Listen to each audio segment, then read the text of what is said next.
me this week are Andy Parsons, Ed Byrne and Russell Howard, Chris Addison, Hugh Dennis and Mickey Flanagan. Start with a round called Headliners. Here's a picture of the England football team after their World Cup exit. But what does GCED stand for? Is it Glasgow celebrates, Edinburgh delirious? Genuinely can't even defend. Is it a list of Rooney's favourite things? Granny's custard, El Divo. Is it, in fact, a list of the letters that the assistant referee failed in his recent eye test? Have a goals, cheering. England, Deutschland. Is it Gerard calls Euro Disney? Have you got any last-minute cancellations? Is it gobsmackingly crap every decade? Maybe it's to do with Rooney. That's actually GCED's how he spells Gerard. Is it or how he spells GCSE? Is it just gigantically crap, expensive donkeys? I can turn that into a proper head. Germans crush English dreams. Yes, very good. Mickey Flanagan, well done. Translation. Germans crush England's dreams is the answer I was looking That's for. it, I'm off now. This is the story of England's departure from the 2010 South Africa World Cup. Having scraped through to the last 16 after finishing second in the group, England were knocked out following a dismal 4-1 defeat against Germany on Sunday. Final score marks the worst defeat ever for England in a World Cup. So what was your reaction? It was dreadful. It was so different. The worst bit, we're 4-1 down, and Capello brings on Heskey. We need goals, and we turn to Heskey. That's like being lost in a maze and asking Stevie Wonder for help. And they're defending. If we'd have defended that badly in World War II, we'd currently be recording a show called Mocken die Wocken! Ich liebe Schweinsteiger! That's all we'd be saying. That's the most German name in the world, isn't it? Schweinsteiger. What is it? What does Steiger mean? I know Schwein means. It means pig supervisor, which over here they call that Kerry Katona's agent. I thought the worst bit, I'm not going to troll through your agony and this or whatever, was when the fourth goal went in and you brought on Heskey and they just brought on anyone. They took off everyone important to already... There's 25 minutes to go and they were already resting people. They brought on 2 little-known subs and a guy who won a phone-in competition in Germany. I'm not a fan of the game, but I admire Lampard. Reticent. I admire his calm under pressure, that he didn't just go up to the referee and just abuse him, like just throw untold insults at him until eventually the referee went, "Now that's crossing the line," and then go, "I'm sorry, I didn't think you'd notice." That'll be the most witty little bit of ref banter. I didn't think you'd notice it crossing the line. Cocktail, don't mind if I do. You're saying now that it's tiredness that's created a lot of it, and I can see that with Rooney because he has been making Shrek 3 for the last 2 years. They are tired, and basically Capello said he thinks what should happen is that they should have a winter break, as opposed to at the moment when they have a break in the middle of the actual game. The only person who's really taken Capello to task is that bloke who accosted him and shouted at him, "I paid £5,000 to come out here. That team you put out there was a disgrace. You should be ashamed of yourself." You can't say that to Capello. You have to say, "Me pay £5,000. You..." Well, basically the problem wasn't it? Was he was playing Gerrard out of position, he was playing John Terry out of position, but the worst thing of all, he was playing Emil Heskey about 6,500 miles out of position that he should have been playing in. True fact, during all England games, the national grid at half-time experiences a massive surge, which is due to people dropping toasters in their baths. That's not what the second half! Do you know what the Germans said? They had, German tactics, apparently, were very simple. They tried to lure John Terry out of defence, and it worked. There was one of their team was holding a picture of Wayne Bridges' girlfriend on the edge of the pitch. Come on, come on. I know you want to. What we should do, we should sack them for a year, right? Give them all rubbish jobs. How brilliant will they be when they come back? Rooney, you're incredible out there. I don't want to go back to Argos. Oh, you just run after all with little pens. Yeah, remember this? Yeah, go on, go back and get that toaster. Yeah, go on. We should look on the positive now. At least we won't have to watch that Brian Blessed Shakespeare advert again. Oh. Terrifying that one. Gee, I nearly shat myself on that. Do you know who's not watching the ads with any great joy at the moment? Which is Wayne Rooney. So between every commercial break, there's a picture of him with a long beard living in a caravan. He's going, "Oh, God. I shouldn't make that promise." In fairness, that goal would have been the turning point. And even in Lampard, apparently, when he was swapping jerseys with his German counterpart, the other player even said, "By the way, that goal should have been allowed." And then he went on to say, "By the way, I don't want your jersey. It stinks of defeat." Even David Cameron has come out and said he thinks we need technology. I mean, it was a terrible mistake and one that a lot of us were disappointed by. But he's the Prime Minister now. We need to get on with it. Yeah, You were robbed. Of course you were robbed. And the poor guy didn't spot it. But more embarrassing for the guy in the evening match who didn't spot an offside, which then they stuck up on the giant screens in a real and then they had to do this thing going, I got it wrong. I know, you got it wrong. Quick, we better cover our mouths in case the deaf lip read us and it kicks off. That's the thing about this business of goal line technology. And they talk about ice is too expensive. Like it's going to be microchips in footballs and lasers on the lines. Why don't they just rewind the tape? Have Sky not got Sky Plus? I'll phone in. Yeah, that was a goal. Yeah, she's fine, actually. You see, OK, and the match is paused. We're going to Chris. Hang on, wait a minute. Oh, sorry, I've taped Peppa Pig on it. Sorry, but if it's any consolation, George has found Mr. Dinosaur. Don't you think it would have been a wonderful moment for, relationships with Germany? If the goalkeeper would have turned around and said, it went in. Don't you think? Yeah, but he didn't. He turned around very craftily and he went, couldn't believe they were still playing. Yeah. Are you genuinely telling me that An Englishman would have. An Englishman would have. An English keeper would have grabbed the ball and just gone, nah. You can't tell me English footballers are now renowned for their honesty, are they? Compared to the Europeans. Even after the game, like Steven Gerrard actually said, right, having been beaten 4-1, Steven Gerrard said, it may have seemed that we were given a right hiding in the second half, but that wasn't the case. Like, he actually said, I don't know if before he said that, he went, look into my eyes, not around the eyes. Lampard said, no one can tell me that we got beaten 4-1 today. And you're going, well, there's a giant scoreboard in the corner. Let's look at that. So what's interesting, apparently sales of condoms have gone down since England have been knocked out of the World Cup. Generally true. Which implies that there were blokes beforehand going, good girl, Linda! So when I keep playing like that, you're going to get it, darling. And they mention, is there a female equivalent? Well, that is a cracking episode of Hollyoaks. Barry! I'm going to ride you like a pit pony. So, I think, like, for the entire match, is there a woman sitting on the edge of the couch in, like, all basked up and stuff, like, and then as the goals go in, going, get me coat. Argentina are through, aren't they? Well, and they're exciting. You get to see Maradona. Looks like a cross between Antonio Banderas and wee little Jimmy Cranky. It's fantastic. And then when they score, that much kissing going on the Argentinian bench, it looks like Clapham Common on a dark night. Maradona in that suit, he's a man who should not be wearing a suit, isn't he? He looks like he's either on his way to court or he's about to do an advert going, hey, you want carpets? Crazy Diego, eat carpets. Yeah, that round. The points going to rush on Ed and Andy. OK, now we play a round called... If only 3 people do this round, we can all mock off early. This game involves Mickey, Andy and Chris, so if you could make your way to the performance area, please. This round is a stand-up challenge. I launch a wheel of news, and whoever chooses to stop, one of our performers must step forward and talk about that subject. The winner is whoever I think is the funniest. OK, here we go. The first subject is... travel. Who wants to come in that? I'll do it. Chris has. The most dangerous roads in the whole of the world are British motorways. That's my sincere belief. Not because of the speed, because you can't get up speed on a British motorway because you're stuck behind a dick in a caravan. Do you know, I found this out. 1 in 5 families in this country goes caravanning. Why? What makes a family who don't get on in a normal-sized house believe that squeezing themselves into a tin for a fortnight is going to improve matters? It's such a self-deluding activity, which for me is symbolised by that. You know that 5-foot-long wing mirror, the intangible wing mirror the dad puts on the collar? I have to see what's behind me. It's of paramount importance that at all moments I can see what is behind me. Oh, for goodness, just paste a picture of a traffic jam on there, because that's what's behind you. You don't need to look to see what's behind you. It's there because you are. So the government, they're boring, right? The motorways are boring, and the government puts up those signs to stop us falling asleep, saying, TARDIS can kill, take a break. But the thing is, we're not surprised by those signs anymore, so they don't really work. I think they have to keep changing them. I think they should change those signs to keep us on our toes. Change them to ones that say, déjà vu can kill, take a break, and then one exactly the same, half a mile.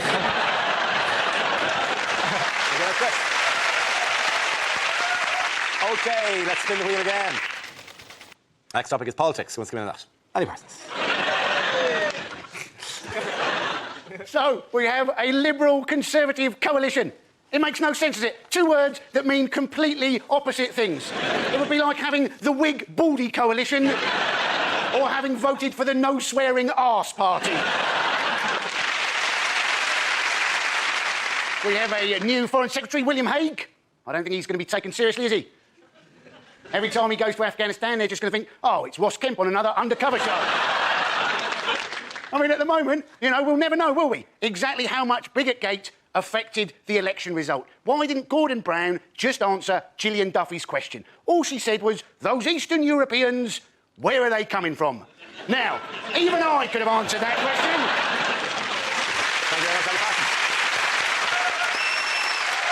OK, that leaves us with Mickey. Let's see what topic you've been left with. Let's spin the wheel.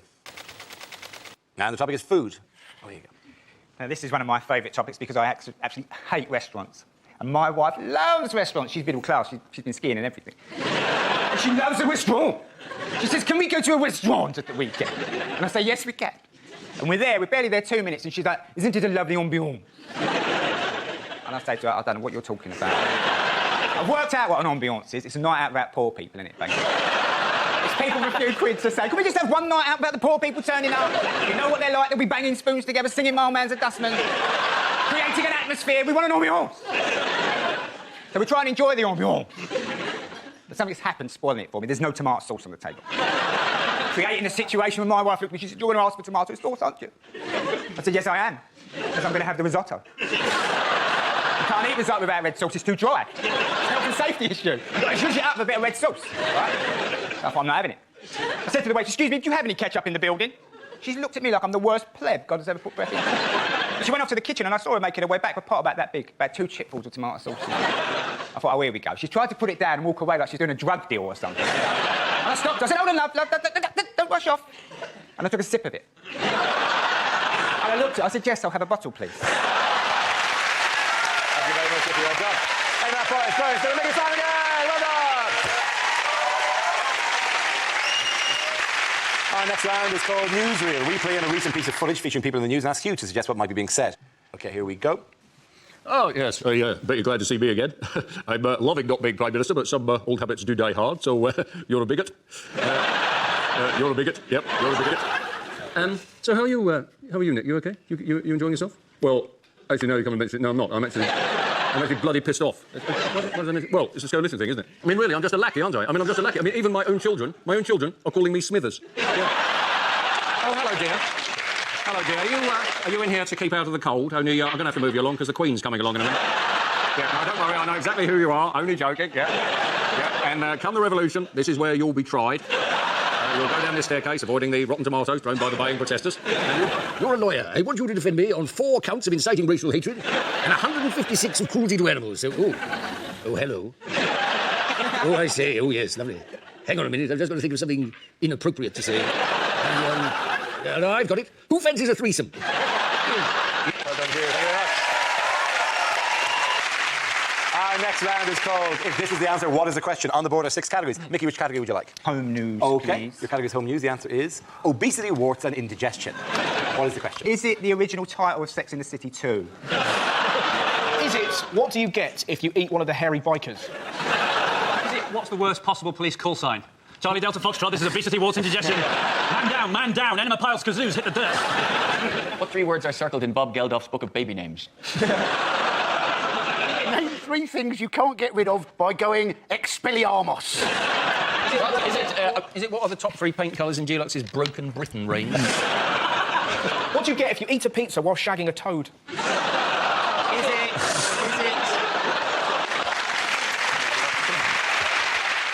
What did you not put before GSOH in a Lonely Hearts ad? What have I, at one time in my life, claimed my semen can cure? Yeah, really, have you? Yeah, funnily enough, obesity is the one they fall for most often. Is it what can you catch just by watching an episode of Embarrassing Bodies? It's one of that program, isn't it? Why do they go on telly? Oh, my arse is green. Can you put a camera on it so all my mates can see me with a green arse? The presumption is if I admit to a green arse, then everyone go, oh, thank God you were brave and said, because I also have a green arse. Nobody has a green arse. You're the only one. That's all you've proven, is that you're the only one with a green arse. Oh, sorry. I think it's these are, I think, what are 3 of the reasons people have claimed incapacity benefit? That's absolutely right. Thank you very much. Yes, very good. Yes, the question I was looking for was, what ailments have been given as reasons for being unfit to work by incapacity claimants? The coalition government is aiming to reduce the 12.5 billion incapacity benefit bill. It's now likely that many of the 2.6 million people on incapacity will have to be retested. Some people have been claiming that they are too fat to work. Yes. And you're thinking, well, you know, there must be some jobs where being very large would be a bonus. Such things as maybe England goalkeeper. Among the things people claim for include stress, was mentioned, dizziness, anxiety, that's all fine. Hemorrhoids, coughs. Hemorrhoids? What, do they work as a pogo tester or something? Blisters. Surely though, if you're suffering from hemorrhoids, all you need to do is get a job where you're standing up, and if you're suffering from blisters, you need to get a job where you're sitting down. So surely all we need to do is pair up the hemorrhoid and blister people and get them to swap jobs. What a fun meeting that'll be. How is the government planning to cut down on these people? Do you know, they said they were going to make disability tests tougher. What does that mean? They're going to tip people out of a wheelchair and put them on total wipeout? In other news, why were these 2 men in the headlines this week? This, Dara, is the longest tennis game ever, I believe. No wonder it was so long. Look, neither of them even had a racket. 76, what are their names? Isner and Mahout. Is there a mahout? Sounds like something Scottish people say. Isn't there a mahout? I've no idea. I'm a stranger here myself. The press called it the longest game, but presumably it was also the dullest game. If they played any longer, then they would have synchronised their menstrual cycles. Did you watch any of it though? Just kept going, you're watching it, just go, oh, finish, just end, just stop. I felt like Sting's wife. Make it stop. No, and actually, the best thing about it, because two of them are completely unknown. So the commentator, God love the commentator, who had no little nuggets about the two of them because they hadn't done anything. They're going, oh, tall guy again. Oh, the little French guy's on that one. I got nothing. Get me out of here. It's so boring. What they need, every time there's an ace, there should be a monkey in roller skates just wander around and go, ta-da! You know? Just to make it, I've got another idea. Whenever they go, new balls, please, the crowds of one has to go, oh, mate. It went on so long, even the scoreboard broke down. When it's got to the stage where the scoreboard can't cope, surely that's a sign that they should settle it with paper, scissors, stuff. Apparently, the bloke who lost, when he met the guy at the net, he said, best of three. What has happened to Russian lady tennis players? When I was a kid, right, if there was a Russian lady tennis player on and she got interviewed after the match and they go, that was great, you played really well, the Russian lady tennis player would go, thank you very much. The best thing about the female players, the noise they make when they hit the ball is extraordinary, isn't it? Makes you think, what do they sound like with the orgasm? If they make that noise when they hit a tennis ball, it must sound like someone's throwing a seal into a jet engine. It always bugs me. There's no physical reason to make a noise while... Sounds good, though, doesn't it? No, it doesn't sound good. It doesn't sound erotic, but there's no reason to... Like, if you move a piano or something, or you're lifting a suitcase, in that bit... It's last move a piano. Okay, that's not a good example. Do you know what it would be? It would be if, on an airline check-in desk, right? You know that bit where you have to go, boom, and do that, like, whatever. Yeah. People don't go, like that. That's the same. It's an impulse motion, like, whatever. Wouldn't it be great if they did? Imagine snooker. That's what we like, a bit of grunt. It's like a big draft with a child. King me! The Queen ought to make a noise every time she shakes someone's hand. There's also, you've got to feel a bit sorry for the Queen, because she went to Wimbledon for the first time in 33 years on that day, and she found exactly the same match was still happening. I just like the idea of the Queen sitting at the tennis and going, I'm a stamp, I'm a coin, I'm a stamp, I'm a coin. At the end of that round, points to the Chris here, Mickey! Now we've come to C, we'd like to see. So if everyone can make their way over to the performance area, please. I'll read out this week's topics, and then we'll see what our panelists can come up with. OK, here we go. The first subject is unlikely things to hear at the World Cup. I'll tell you what, that Nelson Mandela's a bit of a dick. And on comes the sub for North Korea, and it's torpedoed the opposition. Heskey scores! And there they are, Scotland through to the final 16. And we're a bit pushed for time this week, so both sides have been told to just play the highlights. The last time I saw African kids this excited, Madonna was at their school with a net. Well, it's very hard to tell with his legs at that angle, but no, that is definitely a Brazilian. Yes, on the one hand, we lose the tournament, but on the plus side, he stole me tonight. That's right, Emmanuel Adebayor. I understand exactly what you just said. And the English fans are taunting the American fans by holding up an oil-covered pelican. Oh, goody, James Corden's show's on next. England, of course, are being sponsored by Tesco Online, which is why John Terry has just been substituted by 3 ripe avocados. And here we are on safari. There is a giraffe and an ostrich. I'm terribly sorry, it's Peter Crouch's parents. England are playing fantastically. This is a splendid DVD of 1966. What a shame Ireland couldn't be here, but then Thierry Henry is a filthy, cheating, lying bitch. You want carpets? Canadian Diego, your carpet! OK, the next topic is unlikely letters to television channels. Dear Channel 5, your recent documentary on dyslexia was insightful and sensitive. Please show The Boy with Shit for Brains again. As a terrorist, I've been watching Countdown with interest. It is rubbish. Nothing happens. Dear News 24, go to bed. Dear Babe Station, have you actually read the trade's description of that? Dear Bravo, I don't quite know how to put this, but well done. Dear Channel 5, isn't it time you just called it a day? No one will mourn. I'm writing to thank you. On Sunday afternoon, whilst watching television with my wife, I was urged to press the red button. I did, and my wife had her first orgasm in 40 years. Dear Al Jazeera, please bring back your hit sitcom, Men Behaving Baghdadly. Dear History Channel, the Nazis were bad. We get it. Dear Hallmark, roses are red, violets are blue, your cards are shit and your channel is too. Dear Channel 4, why don't you pricks book me for any of your shows?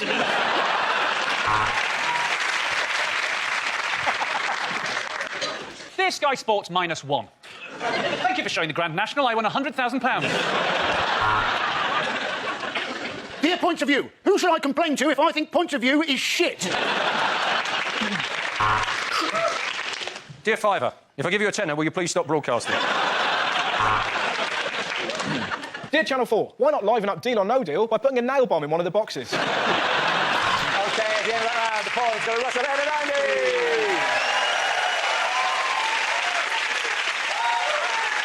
That's the end of the show. This week's winners are Andy Parsons, Ed Byrne and Russell Howard.